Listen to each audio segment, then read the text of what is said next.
जय श्री कृष्ण।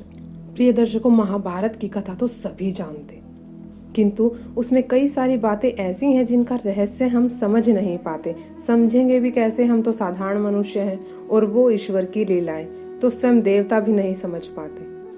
अर्जुन के वीर पुत्र अभिमन्यु की मृत्यु हुई।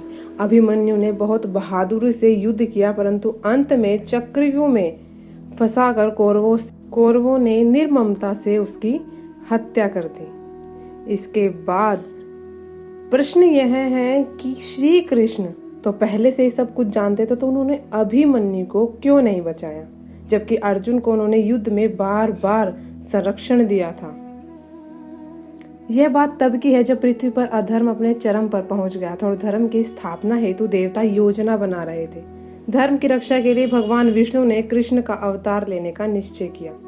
तब ब्रह्मा जी ने अन्य देवताओं को यह आदेश दिया कि वे भी पृथ्वी पर धर्म की स्थापना हेतु श्री कृष्ण की सहायता करेंगे, और इसके लिए सभी देवताओं को या तो अपने अंश अवतरित करने होंगे या उनके पुत्रों को पृथ्वी में जन्म लेना होगा। सभी देवतागण अपना अंश या अपने पुत्रों को पृथ्वी पर अवतरित करने के लिए सहमत होते हैं, परंतु जब चंद्रदेव को पता चला कि उनके पुत्र वर्चा को भी पृथ्वी पर जन्म लेने का आदेश मिला है, तो वे व्याकुल हो गए और इस आदेश का विरोध करने लगे। वे अपने पुत्र से दूर नहीं रह सकते थे, परंतु सभी देवताओं ने उन्हें समझाया कि ये परम पिता ब्रह्मा का आदेश है, जिसे उन्हें मान्य करना ही होगा और धर्म की स्थापना करना ही सभी देवताओं का कर्तव्य है। सबकी बात सुनकर चंद्रदेव वर्चा के अवतरित के लिए सहमत हो गए, परंतु उन्होंने एक शर्त रख दी। शर्त ये थी कि उनका पुत्र पृथ्वी पर अधिक समय के लिए नहीं रहेगा और पांडवों के पक्ष से ही युद्ध करेगा।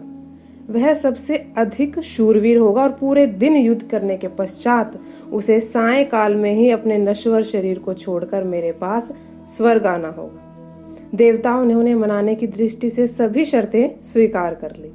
इसलिए अभिमन्यु ने अर्जुन के पुत्र के रूप में जन्म लिया और कृष्ण जी के शिक्षण में परम प्रतापी बना। अभिमन्यु ने माता के गर्भ में ही चक्रव्यूह का प्रवेश तो सीख लिया था, किंतु चक्रव्यूह से बाहर आने का तरीका वो नहीं जान पाया, क्योंकि जब अर्जुन सुभद्रा को चक्रव्यूह तोड़ना सिखा रहे थे तो वो आधे में ही सो गई थी। इसके पश्चात पितामह भीष्म के घायल होने के बाद से ही पांडवों ने कौरवों की सेना में उथल पुथल मचा दी थी। इसलिए कौरवों ने पांडवों की सेना का नाश करने के लिए योजना बनाई। योजना के अनुसार उन्होंने अर्जुन और उनके सारथी बने कृष्ण को युद्ध भूमि से दूर कर दिया और चक्रव्यूह की रचना की, जो केवल अर्जुन ही तोड़ना जानता था।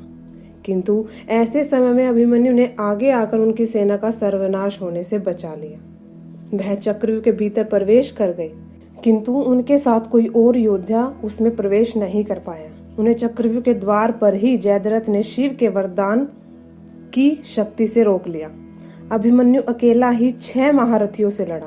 वह घायल होकर भी लड़ता रहा, हार नहीं माने, और जब अभिमन्यु के हाथ से शस्त्र भी टूटकर गिर गए, तब भी वह रथ के पहिए से लड़ता रहा। और ऐसे ही सायंकाल तक लड़ते लड़ते उसमें शरीर से रक्त की हर एक बूंद भूमि पर गिर गई और वह वीर गति को प्राप्त हुआ।